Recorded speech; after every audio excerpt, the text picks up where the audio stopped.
our Community Partner Spotlight Series. My name is Jessica, and I am an outreach coordinator for North Idaho Pride Alliance. This series is to highlight our community partners who share in the vision of unity, inclusion, and empowering others. Today, we are very excited to be talking with Merrick Bonar from the Human Rights Education Institute, who can share with us the good work they are doing and how you can get involved. Hi, Merrick. Hello. Thank you for having me. Thank you for being here. Merrick, can you tell us about the Human Rights Education Institute and about the services and programs you offer to the greater community? So in some way or another, the Human Rights Education Institute, or at least a formative version of it, has existed since the late 90s as a means of counteracting the Aryan nation's presence. We've had our building since the early 2000s, I think like 2004 or 2005. And since then, we have worked, again, it's in the name, in an education capacity for the area. So we host exhibits in our brick and mortar building down on Sherman. We travel out to the schools in the area with various educational materials and sort of traveling exhibits such that we can help to educate the local youth. And we also host community events, think like town halls-esque sort of things in our building, among several other things. We do a lot. It's hard to keep track of it a lot, actually. What's your role at HREI, and what are some examples of the specific work and projects you do there? So I am a resources development intern currently. And so my role is a little diverse, really goes with what we have demand for. So recently we have a bunch of, again, these traveling exhibits. And so we want to set up one for environmental justice for the local community that we can take to schools. And so I'm working on the grant applications for that. That has consumed a lot of my time. We recently had an exhibit. It's a big map with gender identities around the world. I played a pretty substantial part in making sure that that was set up. And we have we're trying to start a remote human library. We have had physical events in the past where people from the community can come and talk to people with diverse backgrounds and get to know them and really humanize themselves with them. And COVID has made it very hard to host a physical one, so we're going to see if we can host them over Zoom. And when that ball gets rolling a bit, I will be involved in programming for that. Merrick, do you know about other partners in the greater community that HREI frequently collaborates with? So obviously there's Pride Alliance. You guys do an excellent job and have like a desk and whatnot in our building. Emerge also. I know that Jeanette, our executive director, has been speaking a lot to local elected officials, city council members, the mayor, etc., in the wake of the recent events. And so we're very connected. We're very involved with all the things that are currently going on. How has COVID-19 affected HREI and the audience it serves? What are some of the types of things HREI has had to do to adapt to changing circumstances?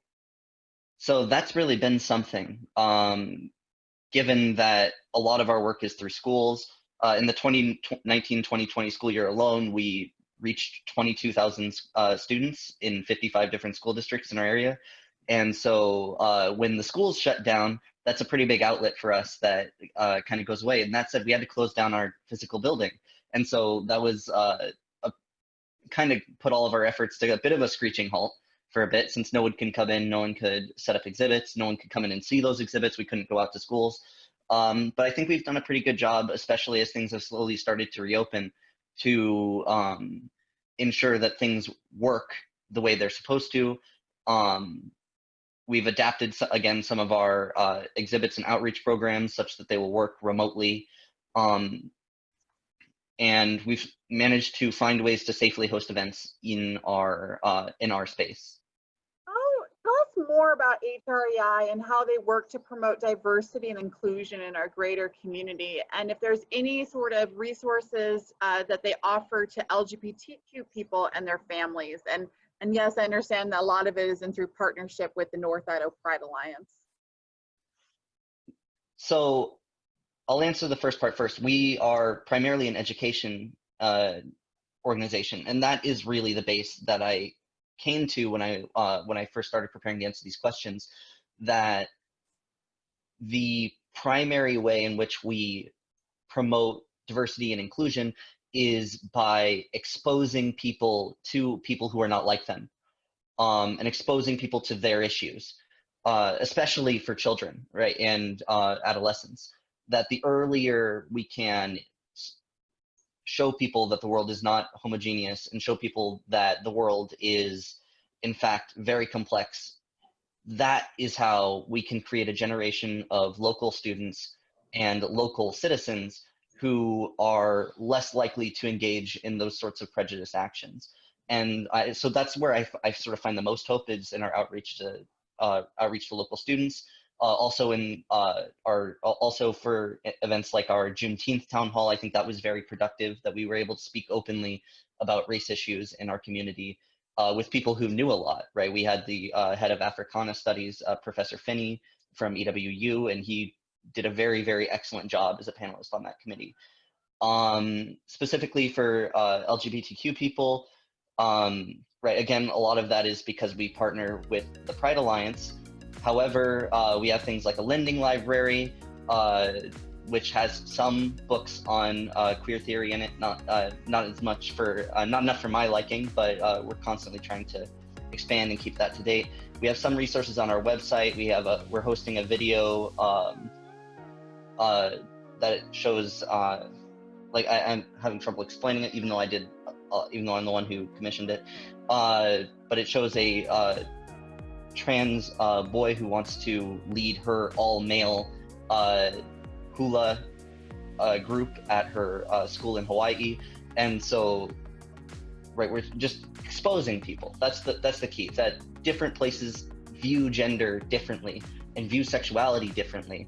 And the consistent desire to ensure that people know that, such that they do not become sort of overset in their own perception of it, I think is the real benefit that we offer to the community.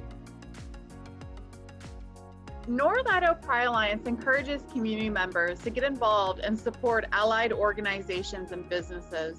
Tell us about ways people can interact with HREI, and if you have any calls to action, such as volunteer opportunities or upcoming projects to support. So,